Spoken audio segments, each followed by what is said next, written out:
Hi guys, welcome. उम्मीद है आप सब बेहतरीन होंगे। ठीक है। तो ऑलरेडी हमने आपसे प्रॉमिस किया था कि हम जो लिंकेज पे 4 सेशन लेंगे। ठीक है। तो उसमें से दो ऑलरेडी हो चुके हैं, पार्ट फर्स्ट पार्ट सेकंड। आज हम बात करेंगे part third. They are totally depends on NCERT. वो पूरा डिपेंड करेगा एनसीईआरटी को। ठीक है। पूरा डिपेंड करेगा एनसीईआरटी को। ठीक है। तो फिर हमने कई सारी बातें की, पार्ट फर्स्ट पार्ट टू में हमने कई सारी बातें की जो लिंकेज से रिलेटेड थी।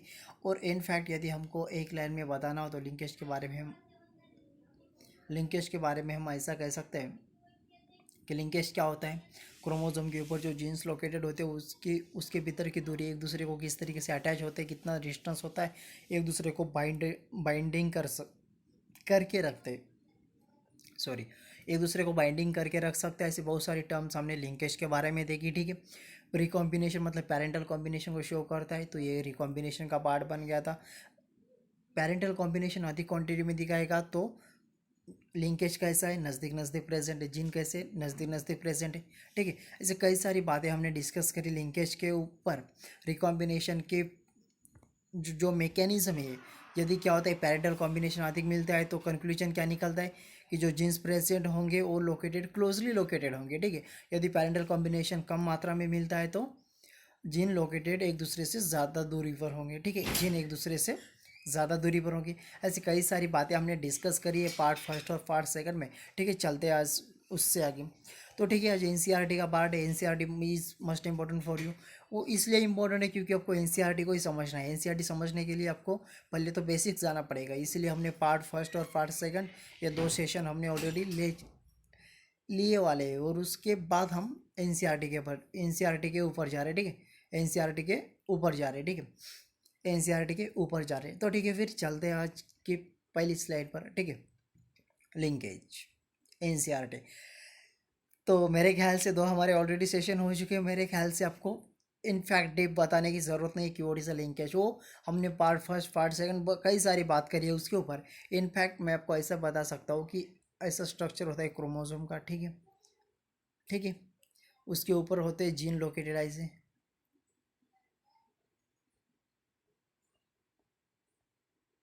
ऐसे नंबर्स ऑफ जीन्स प्रेजेंट होते हैं वहाँ पे। ठीक है। अब इसकी और इसकी दूरी कितनी होती है, एक दूसरे को कैसे लिंक है, तो ये लिंकेज बन गया था। ठीक है। एक दूसरे को लिंकेज बन गया था। ठीक है। उनकी दूरी कितनी होगी, दूरी ज़्यादा होगी तो क्रॉस पैरेंटल कॉम्बिनेशन कम मात्रा में मिलेगा। यदि लिंकेज कम है, दोनों की दूरी कम है, दो जीन के भीतर की दूरी कम है, तो हमें लिंकेज का पैरेंटल कॉम्बिनेशन अधिक मात्रा में देखने को मिलेगा। ऐसी कई सारी बातें हमने लिंकेज के ऊपर करी। इनफैक्ट ये स्टोरी है यहाँ पे लिंकेज को समझाने के लिए। ठीक है। चलते आगे। टाइटल तो हमें पता है। उसके बाद और हमने दो सेशन लिए थे। पहले सेशन में हमने डीपली बात करी थी, वहाँ पर कुछ स्लाइड के इस्तेमाल से हमने बात करी थी लिंकेज के ऊपर। और सेकंड सेशन में हमने प्रदीप सिंह सर की नोट्स आपके साथ डिस्कस करी थी, उनकी स्लाइड आपके साथ डिस्कस करी थी। उसमें हमने बहुत सारे नए नए फंडामेंटल सामने पढ़े हैं, सामने अच्छी तरीके से लेके आए और वो हमने इजीली पढ़ने का प्रयास भी किया था। ठीक है। तो आज एनसीईआरटी के ऊपर बात करेंगे क्योंकि अब हमें एनसीईआरटी पढ़ना है। एनसीईआरटी 100% हमारा कवर होना ही चाहिए। ठीक है। तो NCERT is most important for you. ठीक है। चलते आगे। देखो, Morgan carried out a several dihybrid cross in Drosophila to the study the gene that were sex link. बिल्कुल सही है। जब से हम क्रोमोसोमल थियरी ऑफ इनहेरिटेंस पढ़ते आ रहे हैं या उसका हिस्सा देख रहे हैं हम कि क्रोमोसोम किस तरीके से इनहेरिटेंस को रिलेटेड करता है, तो वहाँ पर नाम आ जाता है इस महान वैज्ञानिक का। वो है T H Morgan, Thomas Hunt Morgan. ठीक है। क्योंकि इसको फादर ऑफ साइटोजेनेटिक्स भी कहा जा सकता है, कहते हैं इसको फादर ऑफ साइटोजेनेटिक्स। तो इन्होंने क्या करा, ड्रोसोफिला मेलंगेस्टर, जैसे कि हमने इससे पहले भी कई बार जिक्र किया है कि ग्रेगर जॉन मेंडल को मिल गया था गार्डन भी। ठीक है। उसके बाद बैटसन एंड पुन्नेट को मिल गया था स्वीट पी, लैंथेरस और ओरेटस। ठीक है। तो फिर इनको मिल गया था मेलंगेस्टर ड्रोसोफिला। ठीक है। इसमें कई सारे सही पॉइंट है क्योंकि हमने जब क्रोमोसोम थ्योरी ऑफ इनहेरिटेंस भी पढ़ा था वो भी एक्सपेरिमेंटली इन्होंने प्रूव करके दिखाया है। तो यहाँ पर भी लिंकेज, रिकॉम्बिनेशन, क्रॉसिंग और इनके भीतर भी इनका बहुत बढ़िया रोल है भाई, इनका बहुत बढ़िया रोल है। तो ठीक है। तो इन्होंने क्या करा, मैं ड्रोसोफिला का जो कैरेक्टर है डायब्रिड के लिए इन्होंने किस में खोजने का प्रयास करा, ड्रोसोफिला में है। ठीक है, उनके भीतर सेक्स लिंक किस तरीके के प्रेजेंट होते हैं। जैसे कि मान लो कोई पैरेंटल कॉम्बिनेशन आप क्रॉस करवा रहे हो, उसमें से आपको यदि पैरेंटल कॉम्बिनेशन अधिक मात्रा में मिलता है एज कम्पेयर टू मेंडल का जो हाइब्रिड क्रॉस था, हमने पार्ट सेकंड में ऑलरेडी डिस्कस करे वाला है कि उसमें क्या मिलते हैं हमें, 9 येलो राउंड मिलते हैं, एक ग्रीन व्रिंकल मिलता है। पैरेंटल कॉम्बिनेशन ये दो ही मिलते हैं आउट ऑफ 16। ठीक है, पैरेंटल कॉम्बिनेशन दो ही मिलते हैं, लेकिन कई मात्रा में क्या होता है पैरेंटल कॉम्बिनेशन ज़्यादा मिलता है as compare to intermediate.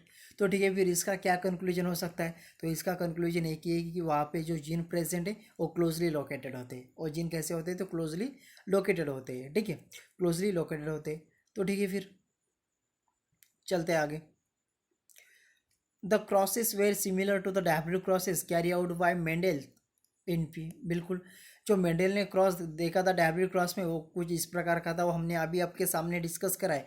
Yellow round और ग्रीन व्रिंकल को उन्होंने क्रॉस करा था डोमिनेंट डोमिनेंट रिसेसिव कैरेक्टर के से। F1 जनरेशन में उनको येलो राउंड मिले थे। येलो राउंड उनकी करी सेल्फिंग। F2 जनरेशन में लिए उनको F2 जनरेशन के लिए उनको 9 मिले थे, 9 मिले थे येलो राउंड। एक मिला था ग्रीन व्रिंकल मतलब स्मॉल वाई स्मॉल डब्ल्यू। और ये जो इंटरमीडिएट है 3 3, ये उनको मिले थे एज ए इंटरमीडिएट मिले थे उनको। ठीक है, ग्रीन ग्रीन राउंड या व्रिंकल येलो ग्रीन। ठीक है, ऐसे कुछ इंटरमीडिएट उनको पॉसिबिलिटीज़ मिली थी। ठीक है, तो ये मेंडल के रूल को फॉलो करते थे, लेकिन लिंकेज मेंडल के लॉ को फॉलो नहीं करता। ठीक है, अब वो क्यों नहीं करता, कैसे नहीं करता, बहुत सारी बातें हम इसके ऊपर करेंगे। तो ठीक है, फिर चलते स्टेप बाय स्टेप। ऑलरेडी हमने 2 सेशन में कवर किए वाला है। यदि आपको अब एनसीईआरटी में आपको डायरेक्ट लेने का प्रयास कर रहा हूँ, क्योंकि मैंने ऑलरेडी इस पर 2 सेशन वेस्ट करे। वेस्ट नहीं कहना चाहूँगा मैं, सॉरी, वेस्ट नहीं कहना, मतलब वहाँ पे मैंने आपको इजीली समझाने का प्रयास किया है। और 2 सेशन आप देखने के बाद ही इस पर आना। ठीक है, और 2 सेशन देखने के बाद ही आप एनसीईआरटी पे आना पढ़ने के लिए। ठीक है, ठीक है। Morgan hybridisation, yellow bodies white eye female to brown bodies eye. ठीक है, तो ये क्रॉस करते हैं कि मॉर्गन जब हाइब्रिडाइजेशन करते हैं इनका, तो येलो बॉडी वाइट आए, ये बन गया फीमेल के लिए और ये है मेल के लिए। ठीक है, ब्राउन बॉडीज। तो जब F1 जनरेशन में जाएगा तो क्या मिलेगा इनको, ऑब्वियसली बात है, जब F1 जनरेशन में जाएगा तो येलो बॉडी रेड आइस के माइस मिलेंगे इनको, सॉरी क्या मिलेंगे, तो ड्रोसोफिला मिलेंगे। उस मैकेनिज्म को फॉलो करने वाले ड्रोसोफिला मिलेंगे। ठीक है, चलते आगे। He observe that the two genes did not segregate independently. बिल्कुल सही है, इन्होंने ऑब्जर्व करा कि 2 जीन जो होते हैं एक दूसरे से सेपरेट नहीं होते, नहीं होते। Of each other and them F2 generation ratio is deviated from 9 तो देखो, 2 जीन अपने आप से अलग ही नहीं होते। अब क्यों नहीं होते, इसके पीछे भी लॉजिक है। हमने कई बार आपको जिक्र करा है कि पैरेंटल कॉम्बिनेशन यदि नज़दीक होता है, हमने कई बार जिक्र करा है कि ये 2 जीन है, डिस्टेंस बहुत कम है, तो इससे इजीली सेग्रीगेट नहीं हो सकते। हो सकता है जब होमोलॉगस क्रोमोसोम हो, तो जब इनहेरिटेंस हो के दोनों जीन एक साथ इनहेरिटेंस हो सकते हैं, तो फिर इजीली सेग्रीगेशन नहीं होता, इनमें इजीली सेग्रीगेशन नहीं होता। लेकिन इसीलिए हमें ये रेशो नहीं मिलता, इसलिए हमें ये रेशो नहीं मिलता। तो कुछ हमें इस तरह का रेशो मिलता है 7-1-1-7। पैरेंटल कॉम्बिनेशन इक्वल क्वांटिटी में मिलते हैं, वो इस वजह से कि ये सेग्रीगेशन नहीं होता। हमने सेशन पहले में भी देखा है, सेशन सेकंड में भी देखा है, linkage recombination part first part second में भी। ठीक है, ये हमने देखा है। मैं आपको यहाँ पर क्या इजीली बताने का प्रयास कर रहा हूँ, क्योंकि वहाँ पर हमने डीपली देखा है। तो ठीक है, वो यही वो फिनोटाइप है जो येलो वाइट है, येलो वाइट फीमेल है और ब्राउन रेड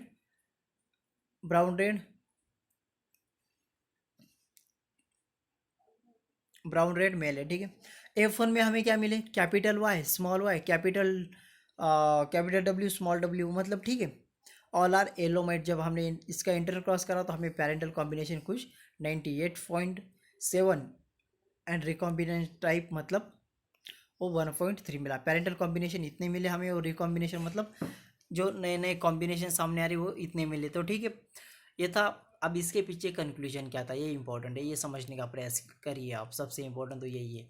तो इसके पीछे क्या कंक्लूजन था कि आपका जो ये जीन्स प्रेजेंट होता है इसकी दूरी कम है, तो पैरेंटल कॉम्बिनेशन अधिक मात्रा में दिखाएगा, जैसे कि यहाँ पर।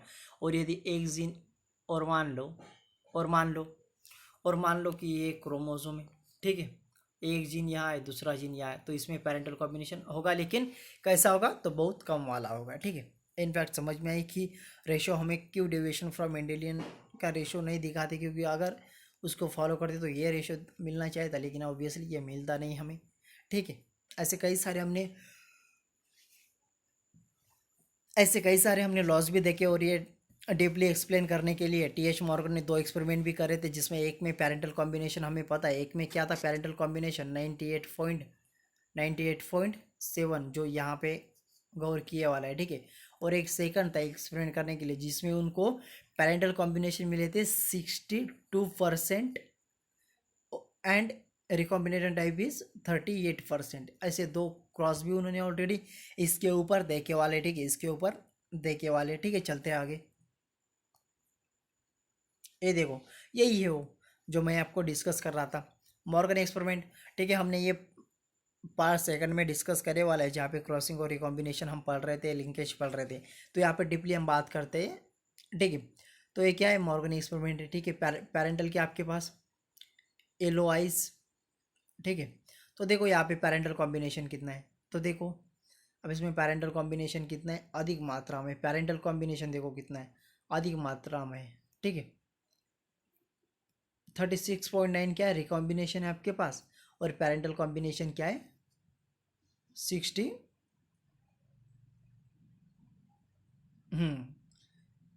68% पेरेंटल कॉम्बिनेशन है।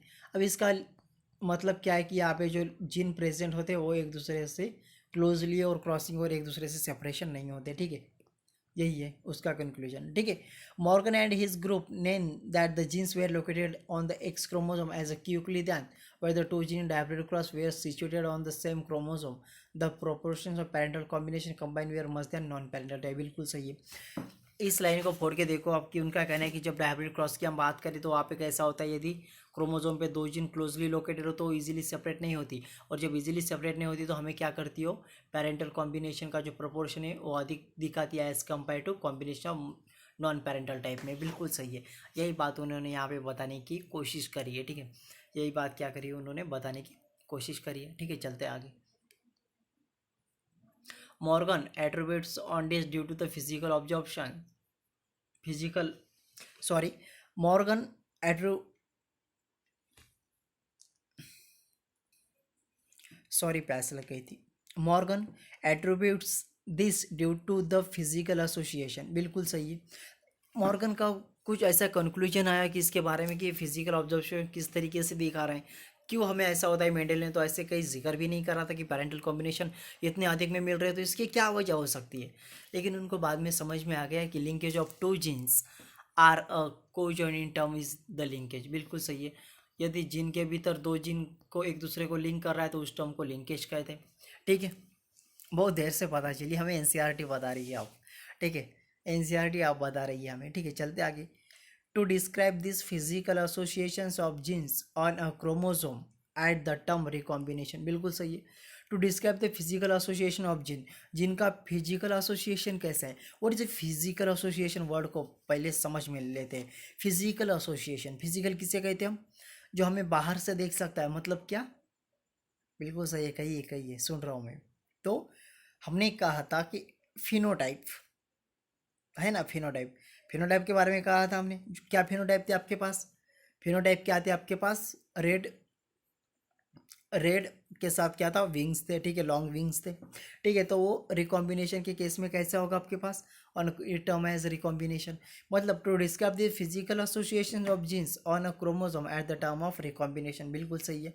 To describe the generation of non parental gene combination, बिल्कुल सही है। ये डिस्क्राइब करेगा नॉन पैरेंटल जनरेशन के कंपेरिजन में, ठीक है। एक क्योंकि पैरेंटल कॉम्बिनेशन हमें अधिक मिलेंगे, कब मिलेंगे, जब 2 जीन एक दूसरे से क्लोजली लोकेटेड होंगे तब, ठीक है। Linkage is exception of independent assortment, बिल्कुल सही है। लिंकेज किसको फॉलो नहीं करता, मेंडल के किस लॉ को लिंकेज फॉलो नहीं करता, तो इसका one of the best example है independent assortment, law of independent assortment. अब क्यों नहीं होता, इसके वजह भी बहुत बड़ी कहानी है, इसके वजह भी, इसके पीछे बहुत बड़ी कहानी है। तो linkage is broken down by crossing, और लिंकेज को कौन तोड़ता है, क्रॉसिंग ओवर तोड़ता है, कैसे, तो देखेंगे आगे। इनफैक्ट इतना समझ में रख लो, ठीक है। Morgan and his group also found that the even when the genes were group on the same chromosome, बिल्कुल सही है। मॉर्गन ने क्या करा, मॉर्गन ने अपने ग्रुप के साथ काम करा और उन्होंने कुछ इस तरीके से देखा कि जब जीन एक ही क्रोमोसोम पे होते, एक ही ग्रुप में होते, तो उसको सेग्रीगेट करना आसान नहीं होता, उनको एक दूसरे से अलग करना आसान नहीं होता। यदि वो सेम क्रोमोसोम पर है तो एक साथ इनहेरिटेंस होंगे, ठीक है। और यदि नॉन होमोलॉगस क्रोमोसोम के इतर है, मतलब कुछ इस प्रकार से एक होमोलॉगस क्रोमोसोम, एक होमोलॉगस क्रोमोसोम है, लेकिन जब इन दोनों का रिलेशन हम करें तो ये नॉन होमोलॉगस है, मतलब यहाँ के जीन यहाँ आ सकते, यहाँ के जीन यहाँ आ सकते। ये मैकेनिज्म हमने, ये बेसिक है, बहुत बेसिक है। पार्ट फर्स्ट पार्ट सेकंड में हमने ऑलरेडी डिस्कस करे वाला है, इसलिए अब हायर लैंग्वेज पर आए जो एनसीईआरटी से रिलेटेड है, जो किससे रिलेटेड है, एनसीईआरटी से रिलेटेड है, ठीक है। चलते आगे। Some genes were a very tightly link very low, बिल्कुल सही है। जो जीन अपने आप में वेरी टाइटली है, मतलब एक दूसरे में दूरी कम है, एक दूसरे से बहुत टाइट, मतलब स्ट्रॉन्ग अटैच है, तो वहाँ पर क्रॉसिंग ओवर कैसी होगी, बहुत कम क्रॉसिंग ओवर होगी और पैरेंटल कॉम्बिनेशन हमें ज़्यादा मिलेंगे। जहाँ पे क्रॉसिंग ओवर कम, पैरेंटल कॉम्बिनेशन अधिक। मतलब और देखो ना, आप दो सच्चे दोस्त हो और तीसरा आपके बारे में आके कुछ भी बोल रहा है, तो आप में झगड़ा हो सकता है क्या? उतना आसानी से तो झगड़ा नहीं हो सकता, एक दूसरे को आप छोड़ नहीं सकते ना, उतनी आसानी से छोड़ नहीं सकते। लाइक सेम वे, दो दोस्त थे जो बचपन से साथ रहे, एक दूसरे के साथ रहे, एक क्रोमोसोम पे प्रेजेंट थे। अब इसमें कोई आकर इसको तोड़ने का प्रयास करा तो ये पॉसिबल है क्या? इजीली इजीली पॉसिबल नहीं है, पॉसिबल है लेकिन इजीली पॉसिबल नहीं है, इसलिए उसको बहुत सारे षड्यंत्र रचना पड़ेगा, है कि नहीं, बहुत सारे षड्यंत्र रचना पड़ेगा, ठीक है। चलते आगे।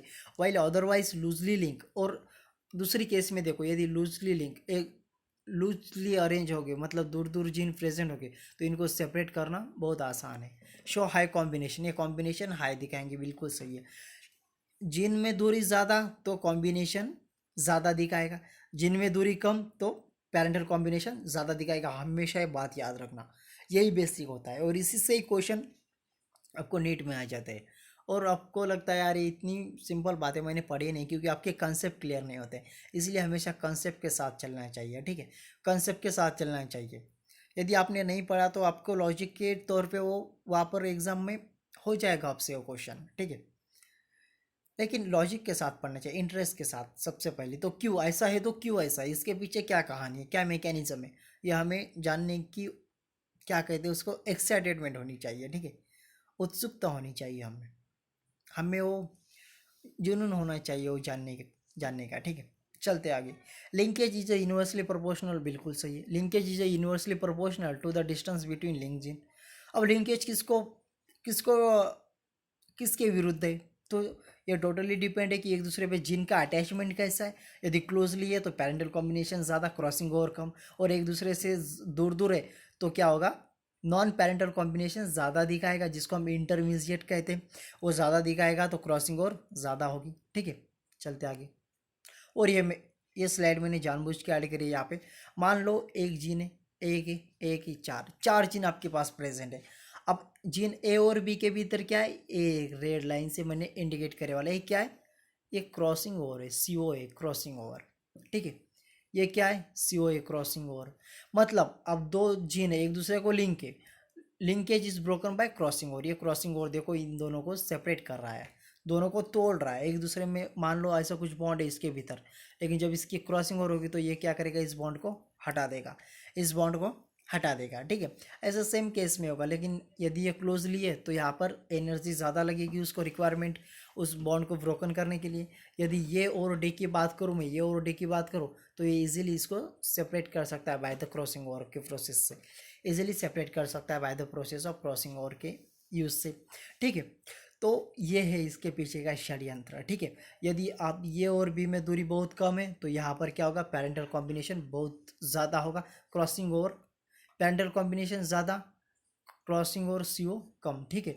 और ये और डी की बात करें, इस केस की बात करें ये और डी की, तो इसमें क्या होगा, नॉन पैरेंटल कॉम्बिनेशन, मतलब इंटरमीडिएट पैरेंटल कॉम्बिनेशन, इंटरमीडिएट ज़्यादा, क्रॉसिंग ओवर ज़्यादा, ठीक है, क्रॉसिंग ओवर ज़्यादा होगी, पैरेंटल कॉम्बिनेशन भी नॉन पैरेंटल कॉम्बिनेशन ज़्यादा हो गया as compare to parental combination. तो यही मेंडल ने कंक्लूजन निकाला था इस कहानी के पीछे कि ऐसा होता है भाई, तो मान लो आप, तो जो जीन प्रेजेंट होते हैं क्रोमोसोम के ऊपर, यदि उनकी दूरी कम है तो पैरेंटल कॉम्बिनेशन अधिक मात्रा में, हमेशा याद रखना। दो जीन के भीतर दूरी कम तो पैरेंटल कॉम्बिनेशन ज़्यादा, क्रॉसिंग ओवर कम। ओके। और दूसरी केस देखो, एक जीन ऊपर है एक जीन बहुत नीचे, तो क्या एक दूसरे से दूर है, तो इसमें क्या नॉन पैरेंटल कॉम्बिनेशन हमें ज़्यादा मिलेंगे, क्रॉसिंग ओवर हमें ज़्यादा मिलेगी, ठीक है। और लिंकेज बहुत कम मिलेगा, एक दूसरे को लिंक करने का जो बॉन्ड होता है वो बहुत लूजली अटैचमेंट होगा, ठीक है। चलते आगे। He student Alfred Sturtevant use the frequency of recombination between gene pair. तो ठीक है, इनका स्टूडेंट था, टी एच मॉर्गन का स्टूडेंट था। जैसे कि हम किसी के स्टूडेंट होते हैं, मैं डॉक्टर जितेंद्र सिंह सर का बहुत बड़ा स्टूडेंट हूँ, मानता हूँ, मैं सर को फॉलो करता हूँ, ठीक है। सर की बातें सुनता हूँ, अच्छा लगता है मुझे, सर बहुत अच्छे लगते हैं, बहुत कुछ है उनसे सीखने का, ठीक है। जैसे कि मैं उन सर का स्टूडेंट हूँ, जैसे टी एच मॉर्गन के स्टूडेंट थे अल्फ्रेड। तो इन्होंने क्या करा, एक डाटा का कलेक्शन कर लिया। जैसे कि क्या होता है, टी एच मॉर्गन एक्सपेरिमेंट कर रहे हैं कि जब हम इस क्रॉस को लेके देख रहे हैं तो पैरेंटल कॉम्बिनेशन हमें किस मात्रा में मिल रहा है, मतलब पैरेंटल कॉम्बिनेशन कैसे मिल रहा है, उसका परसेंटेज कैसा है, वो एक मैप के तौर पे उसका जो प्रेजेंटेशन होता है, उसका जो डाटा होता है, वो किसने कलेक्ट करा, अल्फ्रेड ने कलेक्ट करा, ठीक है। Recombination in between gene pair के भीतर रिकॉम्बिनेशन कैसा हो रहा है, फिर वो पैरेंटल कॉम्बिनेशन का कितने मात्रा में पैरेंटल कॉम्बिनेशन हमें दिखाई दे रहे, तो इनका उन्होंने डाटा का कलेक्शन करा, जिससे वो इजीली बता पाए और अपने सर के साथ इजीली वो एक्सपेरिमेंट लोगों के सामने लाने में आसानी हुई, टी एच मॉर्गन के साथ साथ, ठीक है।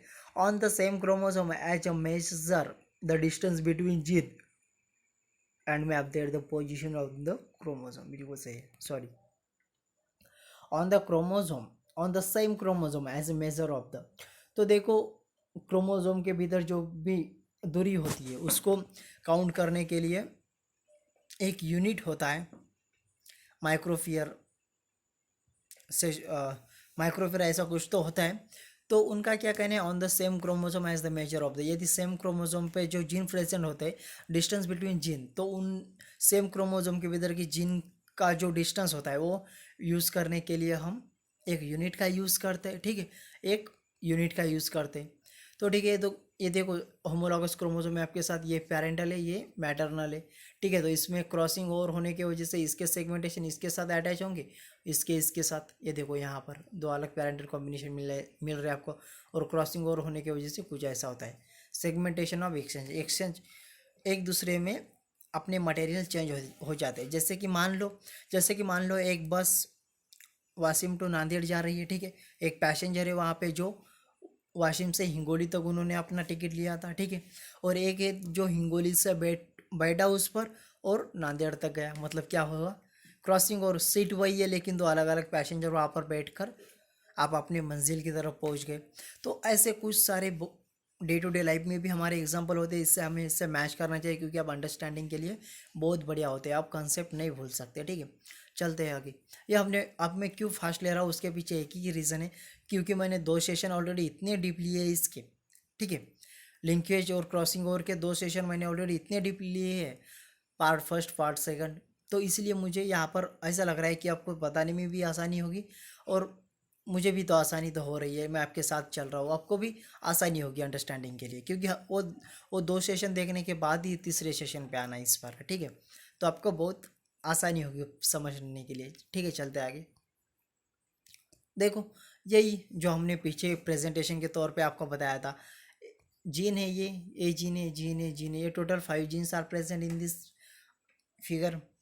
तो देखो ये जो ब्लू कलर से है एक क्रॉसिंग ओवर है, ठीक है, देखो सॉरी, देखो ब्लू से जो क्रॉसिंग ओवर है, रेड से जो डिनोटेड है वो जीन एक दूसरे में लिंक है, तो वो शो कर रहा है, ठीक है। तो मान लो अभी इन दोनों में जो है, इनमें देखो बॉन्ड कैसा है, स्ट्रांग बॉन्ड है, और दो जीन की दूरी कितनी है, बहुत कम दूरी है, तो यहाँ पे क्या होगा, क्रॉसिंग ओवर कम होगी लेकिन लिंकेज ज़्यादा होगा, ठीक है, और इस वजह से हमें पैरेंटल कॉम्बिनेशन ज़्यादा मिलेंगे। यदि मैं बात करूँ एक को लेकर और इसको लेकर, तो यहाँ पे हमें पेरेंटल कॉम्बिनेशन कम मिलेंगे, क्रॉसिंग ओवर आसानी से हो जाएगी। और सबसे बढ़िया तो लिंकेज का जो बॉन्ड होता है, एक दूसरे को लिंक करने की जो एबिलिटी होती है इनमें, वीकली एबिलिटी होती है, क्योंकि एक दूसरे से दूर है। तो देखो हम अपनी जान किसे लगाते हैं हमेशा, जो जो हमारा नज़दीक का दोस्त है उससे ज़्यादा जान लगाते हैं, या जो फॉर्मल फ्रेंड है हमारा हाई बाय वाला, किस पे ज़्यादा ट्रस्ट करते हैं, किस पे ज़्यादा हम जान लगाते हैं? ऑब्वियसली उस पे लगाते हैं जो हमारे साथ रहता है हमेशा। तो ये भी अपने साथ रहने वाले को भी ज़्यादा एनर्जी प्रोवाइड करेगा ना भाई, इजीली अपने से उसको अलग नहीं होने देगा। और जो दूर रहता है कभी कभी तो बात करता है, क्या फ़र्क पड़ता है, वो चला भी जाता है। तो ऐसी बहुत सारे डे टू डे लाइफ में भी हमारे कई सारे एग्जाम्पल होते हैं। ठीक है, चलते आगे। समझ में आ गया आप इसको, इस कहानी का हीरो क्या है? तो क्यों टी.एच. मॉर्गन को ज़रूरत पड़ी ड्रोसोफिला मेलंगोस्टर पे स्टडी करने की? इसमें ऐसा क्या होता है भैया कि जिस वजह से हमें पैरेंटल कॉम्बिनेशन अधिक मिलते हैं? तो उसका कंक्लूजन सिर्फ ये फिगर है भैया। यदि दो जीन एक दूसरे को क्लोजली अटैच है तो उसमें पैरेंटल कॉम्बिनेशन ज़्यादा, रिकॉम्बिनेशन कम, क्रॉसिंग ओवर बिल्कुल कम, लिंकेज स्ट्रांग, लिंकेज ज़्यादा। और यदि इसकी और इसकी बात करें, ये और ये की बात करें, तो इसमें नॉन पेरेंटल कॉम्बिनेशन ज़्यादा as compare to parental combination, crossing over strong, linkage weak, कम कह सकते हैं, वीक कह सकते हैं, डजेंट मैटर। ठीक है, ऐसे बहुत सारी बातें होती है जो डे टू डे लाइफ में भी हम, तो इस कहानी के पीछे का मकसद यही था। ठीक है, इस कहानी के पीछे का मकसद यही था। ठीक है, चलते आगे। तो आई होप हो गया। तो हमारा पार्ट थर्ड है वो बहुत ड्यूरेशन भी कम लगा है, हमें सिर्फ 27 मिनट्स लगे।